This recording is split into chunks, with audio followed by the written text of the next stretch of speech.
여러분, 안녕하세요. 저는 올해 68세입니다.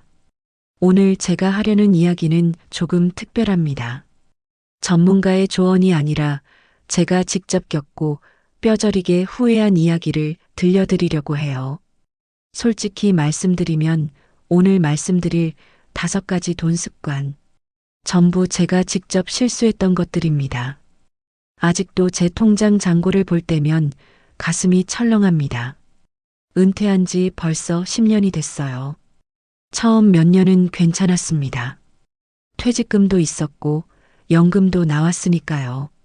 그런데 시간이 지날수록 매달 통장 잔고가 얇아지는 걸 보면서 저는 깨달았습니다.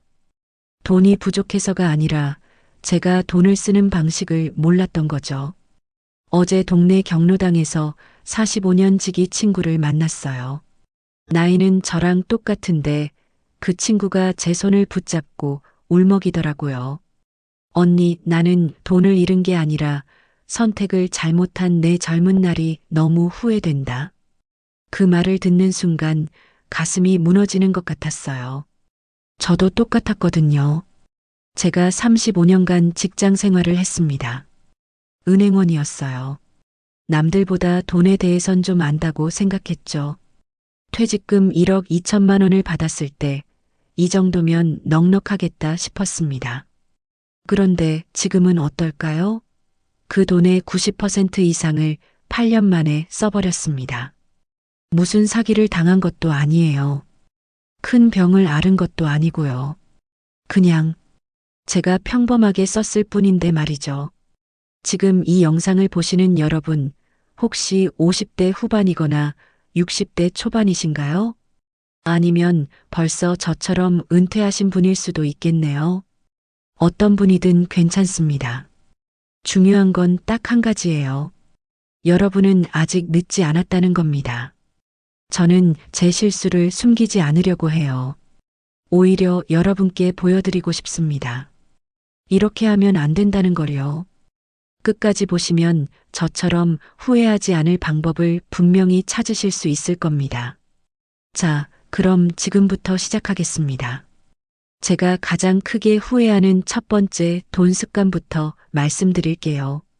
첫 번째 습관, 자식에게 미안해서 너무 많이 쓴 돈. 저는 자식에게 너무 많이 썼습니다. 제 아들이 결혼할 때가 생각나네요. 2016년이었어요. 신혼집 전세 자금으로 5천만 원을 보탰습니다. 그것도 모자라 가구 사는데 1천만 원을 더 보탰죠. 그때 남편한테 이런 말을 들었어요. 우리가 너무 많이 주는 거 아니야? 근데 저는 이렇게 대답했습니다. 괜찮아. 우리 퇴직금 있잖아. 애들 힘들게 시작하는 거 보기 싫어. 그게 시작이었어요. 손주가 태어나니까 육아용품 사주고 돌잔치 비용 보태주고 100일 때도 생일 때도 그러다 보니 매년 200만 원에서 300만 원씩 나갔습니다. 제가 계산을 해봤어요.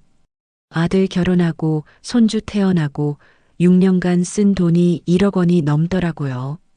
그때는 부모니까 당연하다고 생각했어요. 근데 지금 돌아보면 그건 사랑이 아니라 불안이었습니다. 혹시라도 내가 부족한 엄마로 보일까봐, 아들이 나를 원망할까봐, 며느리가 시댁 눈치 보일까봐. 그래서 계속 주고 또 줬던 거죠. 그런데 어느 날 깨달았어요. 아들이 제게 이렇게 말하더라고요. 엄마, 이제 그만 주세요. 엄마가 아프시면 우리가 더 힘들어요. 그 말을 듣는 순간 눈물이 났습니다. 아, 이 아이가 원하는 건 돈이 아니라 건강한 엄마구나. 경로당 친구 순자 씨 이야기를 들려드릴게요. 순자 씨는 올해 67세인데 손주 둘을 키우는 딸을 도와주겠다고 매달 학원비 50만 원씩 대신 내줬대요. 3년간이요. 그러다가 작년에 갑자기 무릎 수술을 하게 됐습니다. 수술비가 600만 원 나왔는데 정작 본인 통장엔 200만 원밖에 없었대요. 결국 아들한테 돈을 빌렸다고 하더라고요. 순자 씨가 그러더라고요. 나는 손주 학원비를 냈는데 정작 내 수술비는 없더라. 이게 뭐냐? 여러분, 자식은 부모의 희생보다 부모의 건강한 삶을 더 원합니다. 이게 정말 중요한 진실이에요. 그럼 어떻게 해야 할까요? 제가 지금 실천하는 방법을 말씀드릴게요. 매달 자식 지원 한도를 정했습니다. 월 30만 원. 딱 여기까지만 쓰기로 했어요. 그 이상은 특별한 경우가 아니면 절대 안 줍니다. 처음엔 마음이 불편했어요. 근데 아들이 오히려 좋아하더라고요.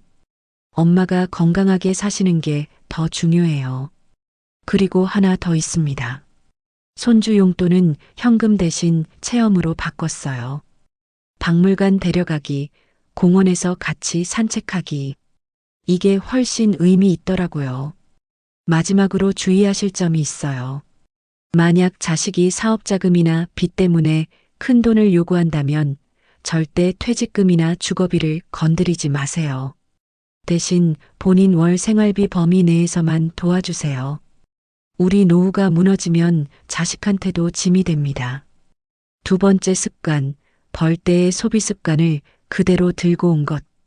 저는 직장 다닐 때의 씀씀이를 은퇴 후에도 그대로 유지했습니다. 30년 넘게 일하면서 생긴 습관이 있었어요. 월급 들어오면 외식 한 번 하고 백화점 가서 옷 한두 벌 사고 1년에 한 번은 해외여행 다녀오고 월급이 300만 원 나올 때도 그렇게 썼고 퇴직하고 연금 100만 원 나올 때도 똑같이 썼습니다. 문제가 뭔지 아세요? 수입은 딱 3분의 1로 줄었는데 소비는 그대로였다는 거죠. 퇴직금 1억 2천만 원을 받았을 때 저는 이 정도면 20년은 버틸 수 있겠다 싶었어요. 근데 계산을 잘못했습니다. 월 200만 원씩 쓰면 5년이면 끝나거든요.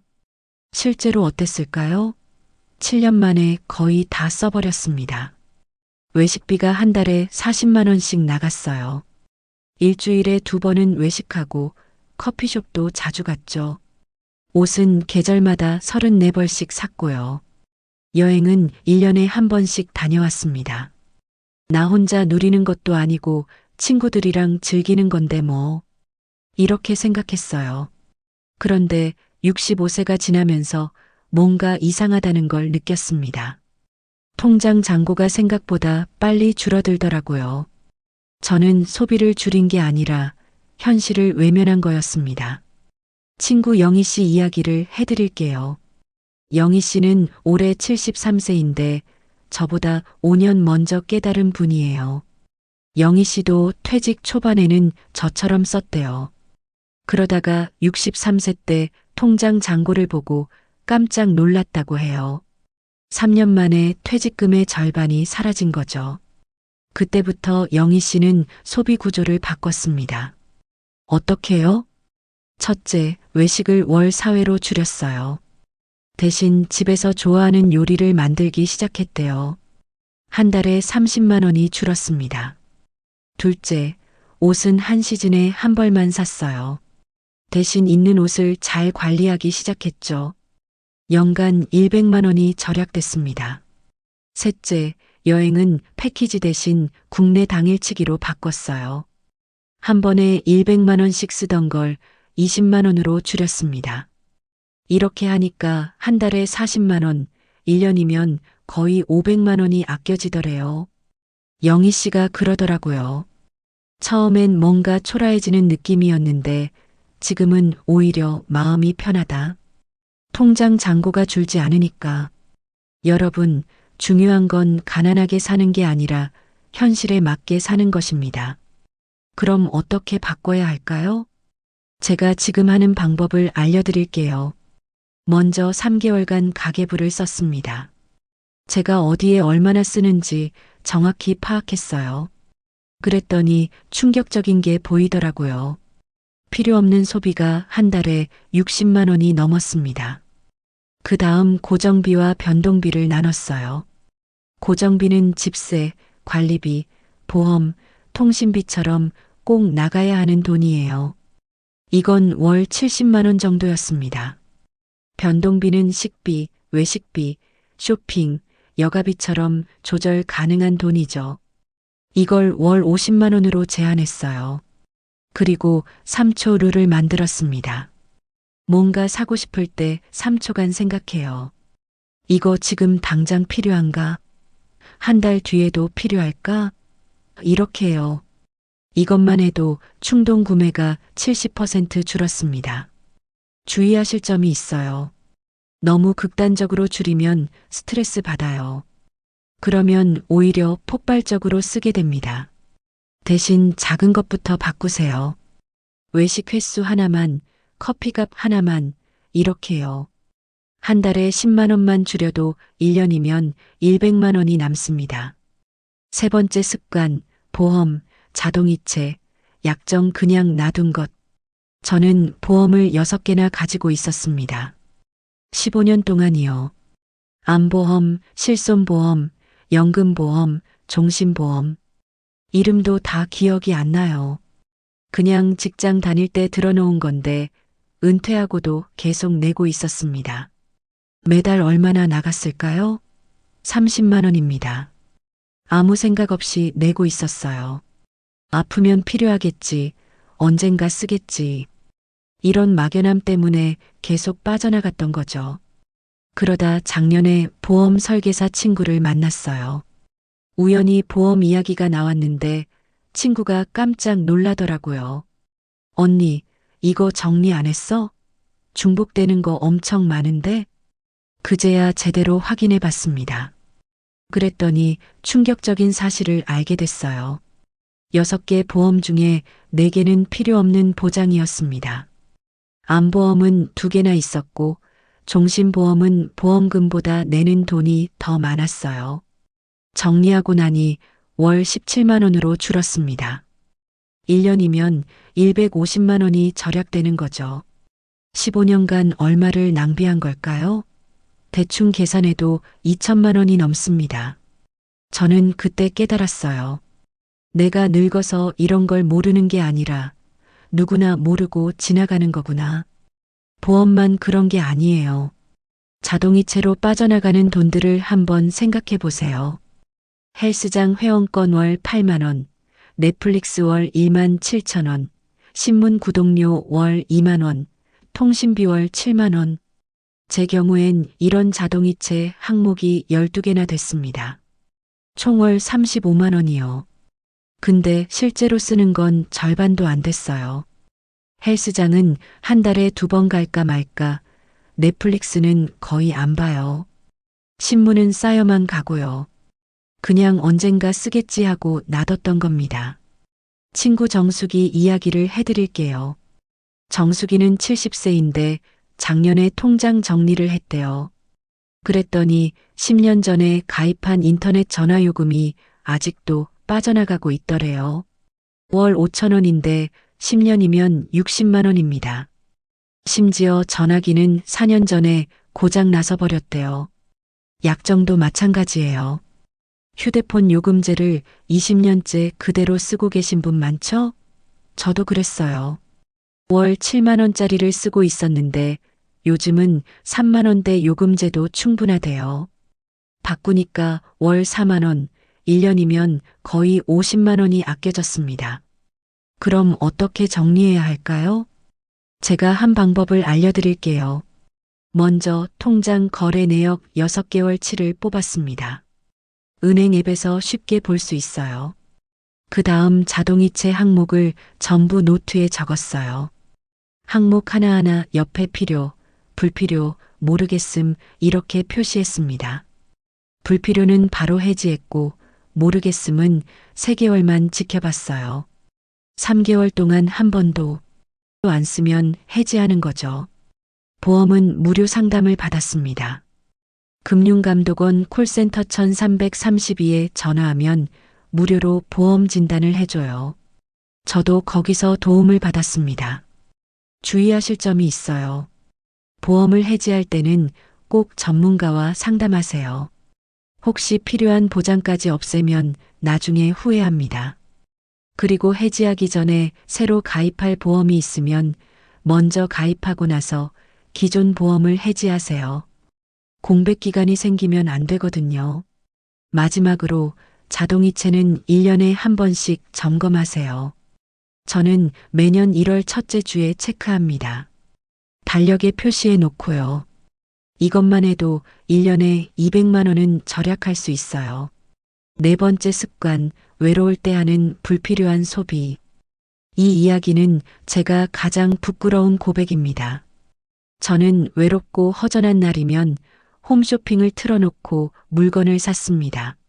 남편이 돌아가시고 혼자가 된 지 3년째예요. 아들은 서울에서 일하고 저는 부산에 혼자 살아요. 낮에는 그나마 괜찮아요. 경로당도 가고 친구도 만나니까요. 근데 밤이 되면 집이 너무 조용해요. 그럴 때마다 TV를 켰습니다. 그러다 홈쇼핑 채널에서 멈췄어요. 지금 주문하시면 50% 할인. 오늘만 특가. 마지막 100개. 이런 말들이 묘하게 위로가 되더라고요. 뭔가를 산다는 게 외로움을 채워주는 느낌이었어요. 보온병, 운동기구, 건강식품, 이불, 옷. 그렇게 산 물건이 베란다와 장롱에 쌓여 있습니다. 작년 겨울에 제가 방 청소를 했어요. 그랬더니 아직 뜯지도 않은 상자가 7개나 나왔습니다. 언젠가 쓰려고 샀던 전기찜질기, 작년 여름에 산 선풍기, 2년 전에 산 운동복. 총 얼마였을까요? 대충 계산해도 300만 원은 넘을 거예요. 그 순간 깨달았어요. 저는 물건을 산 게 아니라 기분을 샀던 거였어요. 물건이 필요해서가 아니라 뭔가를 구매한다는 행위 자체가 외로움을 잠깐 잊게 해줬던 거죠. 더 심각한 건 따로 있었습니다. 지인이 파는 제품이에요. 경로당 친구가 건강식품 판매를 시작했어요. 그 친구가 저한테 권하더라고요. 언니, 이거 정말 좋아. 한번 먹어봐. 거절하기 미안해서 샀습니다. 한 박스에 15만 원. 근데 그게 끝이 아니었어요. 석 달치를 끊으면 할인해 준다고 해서 45만 원을 냈죠. 먹어보니 별로였어요. 근데 이미 돈을 냈으니까 억지로 먹었습니다. 그러다 결국 반은 버렸어요. 이런 일이 1년에 서너 번은 있었어요. 보험, 화장품, 정수기. 친구나 지인이 권하면 거절을 못했습니다. 계산해보니 이런 인정 구매로 1년에 100만 원 이상을 썼더라고요. 친구 명자 씨 이야기를 들려드릴게요. 명자 씨는 72세인데 저보다 훨씬 심했대요. 명자 씨는 혼자 사는 외로움을 홈쇼핑으로 달랬다고 해요. 새벽에 잠이 안 오면 홈쇼핑을 보면서 주문하고 택배가 오는 날을 기다리는 게 유일한 낙이었대요. 2년간 그렇게 살았는데 어느 날 카드 청구서를 보고 기절할 뻔했대요. 한 달에 80만 원씩 홈쇼핑에 쓴 거예요. 2년이면 거의 2천만 원입니다. 명자 씨가 그러더라고요. 물건이 오면 잠깐은 기뻤는데 뜯어보고 나면 공허했다. 그래서 또 주문하고 악순환이었다. 그럼 어떻게 끊어야 할까요? 제가 지금 실천하는 방법을 알려드릴게요. 첫째, 홈쇼핑 채널을 지워버렸습니다. TV 리모컨에서 아예 삭제했어요. 보고 싶어도 못 보게요. 둘째, 24시간 룰을 만들었습니다.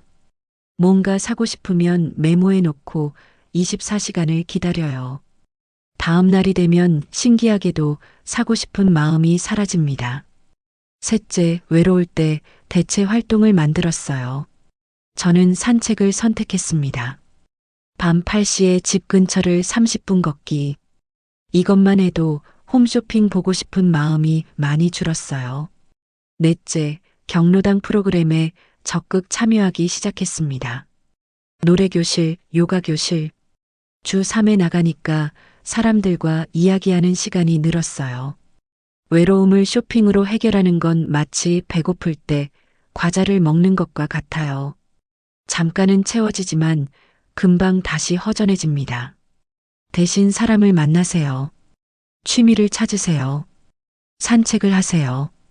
그게 진짜 외로움을 채우는 방법입니다. 주의하실 점이 있어요. 지인이 판매하는 제품을 권유받으면 이렇게 말하세요.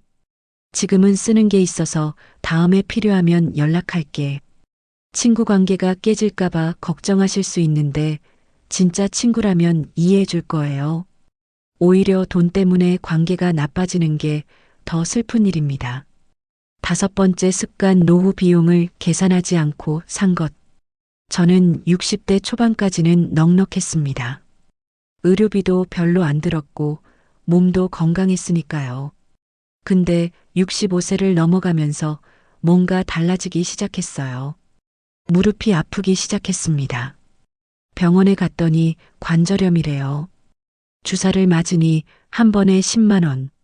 3개월에 한 번씩 맞으니까 1년이면 40만 원이에요. 혈압약도 먹기 시작했어요. 한 달에 약값이 3만 원. 1년이면 36만 원입니다. 건강검진은 어떨까요? 국가검진은 무료지만 추가 검사를 하면 20만 원에서 50만 원씩 나가요. 이렇게 계산해 보니 의료비만 1년에 100만 원이 넘었습니다. 저는 이걸 전혀 계산하지 않았어요. 아프면 그때 가지 뭐 이렇게 생각했죠. 근데 나이가 들면 돈이 줄어드는 게 아니라 지출이 늘어나는 거더라고요. 친구 정자 씨 이야기를 들려드릴게요. 정자 씨는 71세인데 3년 전에 뇌경색으로 쓰러졌어요. 다행히 큰 후유증 없이 회복했는데 문제는 그 다음이었습니다. 재발 방지 약을 평생 먹어야 하고 3개월마다 MRI 검사를 받아야 한대요. 약값만 월 5만 원, 검사비가 1년에 80만 원. 거기에 물리치료까지 하니까 월 20만 원씩 나갔습니다. 1년 의료비가 300만 원이 넘는 거예요. 그런데 더 큰 문제가 있었어요. 혼자 생활하기 힘들어지면서 요양보호사를 쓰기 시작한 거죠. 주 3회, 하루 4시간씩 오는데 월 80만 원이래요. 정자 씨가 그러더라고요. 평생 모은 돈이 2년 만에 반으로 줄었다.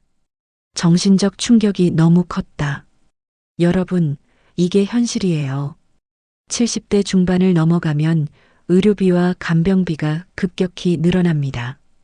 국민건강보험공단 통계를 보면 75세 이상 노인의 연간 평균 의료비가 500만 원이 넘는데요. 간병비까지 포함하면 1천만 원도 넘을 수 있습니다. 그럼 어떻게 준비해야 할까요? 제가 지금 하는 방법을 알려드릴게요. 첫째, 의료비 적립 통장을 만들었습니다. 매달 10만 원씩 따로 빼놓아요. 1년이면 120만 원이죠. 이 돈은 절대 안 건드립니다. 둘째, 장기요양보험에 대해 알아봤어요. 65세 이상이면 신청할 수 있는데 등급을 받으면 간병비 지원을 받을 수 있대요. 저도 나중을 위해 미리 알아두고 있습니다. 셋째, 건강관리에 투자하기 시작했습니다. 아프고 나서 돈 쓰는 것보다 미리 예방하는 게 훨씬 싸요. 저는 매일 30분 걷기, 일주일에 2번 요가하기를 실천하고 있어요. 넷째, 의료비 절약 방법을 찾았습니다. 약은 제네릭 복제약을 선택하면 30% 정도 저렴해요. 의사한테 요청하면 처방해 줍니다. 검진은 국가검진을 최대한 활용하세요. 필요한 추가 검사만 선별적으로 받는 거죠. 치과는 의료급여나 틀니 지원 사업을 알아보세요.